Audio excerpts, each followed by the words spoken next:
Oke Bub, jadi aku baru kelar mandi dan sekarang aku mau cerita tentang pembangunan rumah aku yang sebenarnya itu udah mulai dari bulan lalu. Cuma aku baru bisa share sekarang karena aku pengen yang udah bener-bener fix banget, udah bener-bener jadi 100% akan membangun seperti itu, baru aku bakal cerita. Karena jujur sebenarnya aku proses dari beli tanah sampai nyari kontraktor sampai ngedeal itu lama banget, itu udah dari 2 apa 3 bulan yang lalu. Pokoknya dari aku beli tanahnya itu kan akhir tahun lalu, November 2024 aku ngedil, tapi tahu tanah itu dari sekitar Oktoberan. November ngedil, terus dari November aku nyari-nyari kontraktor. Itu aku udah gonta-ganti kontraktor juga. Awalnya di sini, terus kurang cocok, pindah ke sini, terus kurang cocok, pindah ke sini, kurang cocok.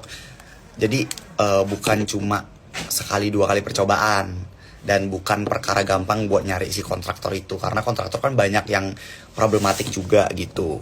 Tapi disclaimer, bukan berarti semua kontraktor itu problematik ya, cuma rata-rata lah. Aku dari cerita teman-teman aku yang udah membangun tuh kayak banyak yang ditipu kontraktor dan lain sebagainya. Sampai akhirnya itu juga bikin trauma tersendiri buat nyari kontraktor. Jadi harus bener-bener gitu. Sampai akhirnya bapak aku ada ngasih kabar kalau misalnya ternyata dia punya temen kontraktor di Jakarta. Nah aku mintalah kompronya, company profilnya, aku lihat, terus aku lihat pembangunan portofolio dia itu bagus-bagus. Jadi kontraktor aku ini yang sekarang ini, Om Ari ini namanya, nama kontraktornya apa ya, PT Jepun apa gitu aku lupa.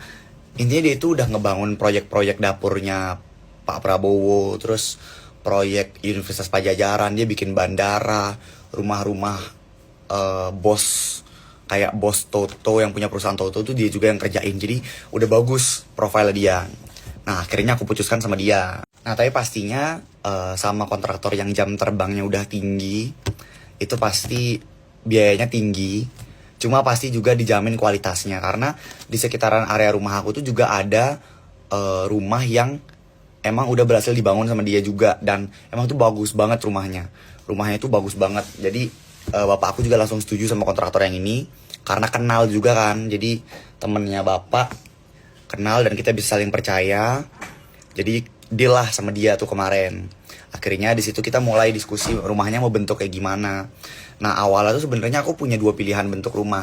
Yang satu ini yang kayak agak kotak-kotak modern gitu, sama yang lagi satu tuh yang aku pengen banget American Classic, yang kayak sekarang itu tipe American Classic. Nah kenapa akhirnya aku milih tipe American Classic? Yang pertama simpelnya ya, karena pas Raffi Ahmad bangun rumah aku lihat, gila bagus banget rumah kayak gini gitu. Kayak pengen banget punya rumah yang bentuk kayak gitu. Itu alasan pertama. Alasan kedua karena setelah aku cari-cari, tipe rumah American Classic itu tipikal rumah yang paling tahan. Pertama itu paling tahan karena dia bangunannya besar-besar, pakai pilar yang tinggi-tinggi, tebel-tebel.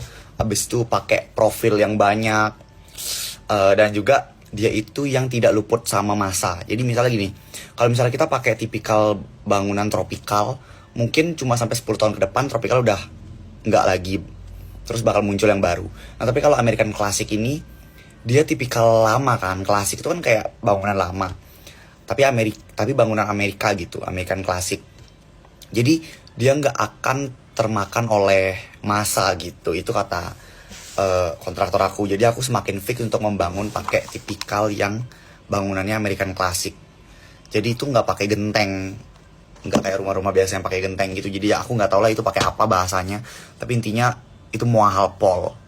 Nah terus pas udah selesai penentuan aku bakal pakai American Classic, di situ aku dapet konsekuensi baru nih dari kontraktor aku. Dia bilang gini, kalau misal kamu pakai American Classic, yang udah pasti adalah kamu akan maintain rumah kamu setiap setahun atau 2 tahun sekali.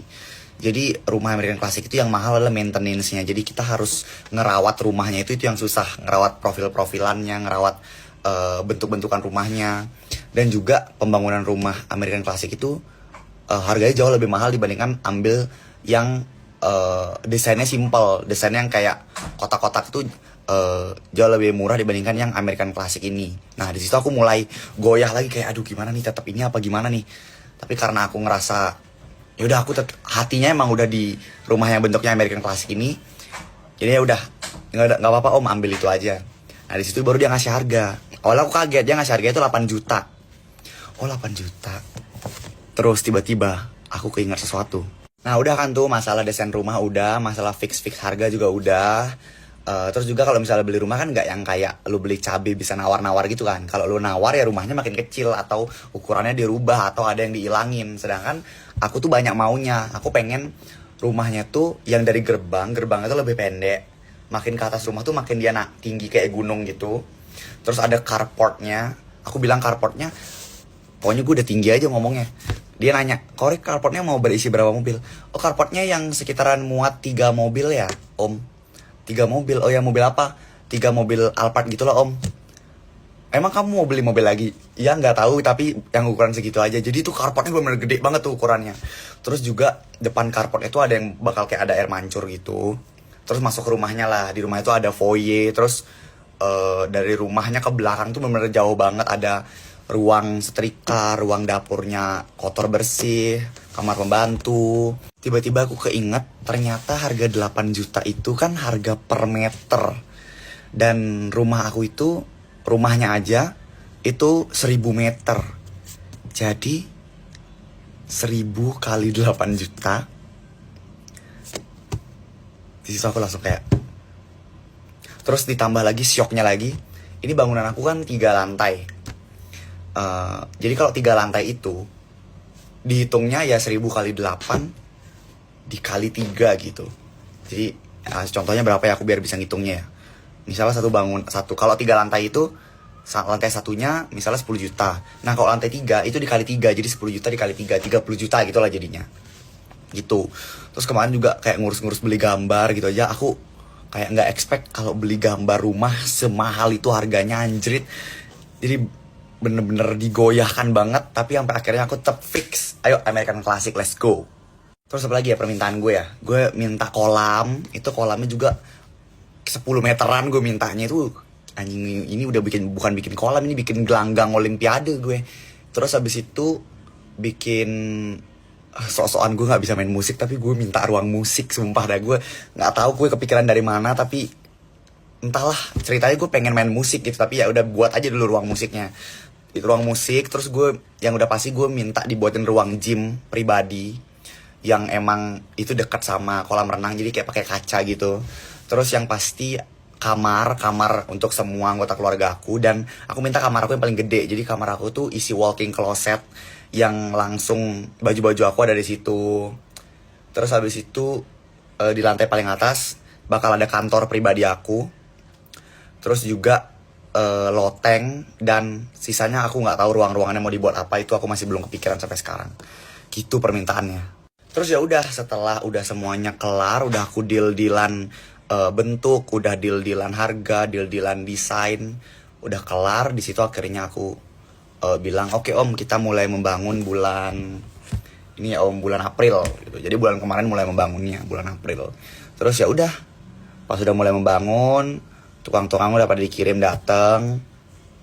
Tiba-tiba dapat project film. Gue tinggalin deh tuh proses pembangunannya, tapi mereka tetap masih berlangsung karena kan kalau pakai kontraktor kita nggak perlu yang nungguin kan. Kita tinggalin aja juga udah pasti bakal jadi gitu. Yang penting ingat bayarnya aja nih gitu. Cuma ya gitu deh jadinya konsekuensinya. Pelajaran buat gue adalah ketika udah membangun rumah tuh udah tanggung jawabnya gede banget. Jadi aku udah nggak bisa main-main lagi, nggak bisa yang uangnya dihambur-hamburin. Jadi aku bener-bener maintain semangat uang yang aku keluarin untuk pembangunan rumah ini supaya lancar sampai 1,5 tahun ke depan. Karena katanya pembangunan rumah ini itu, katanya itu proses pembangunan rumahnya sekitar 1,5 tahun. Jadi 2026 akhir gitulah baru kelar rumahnya ini.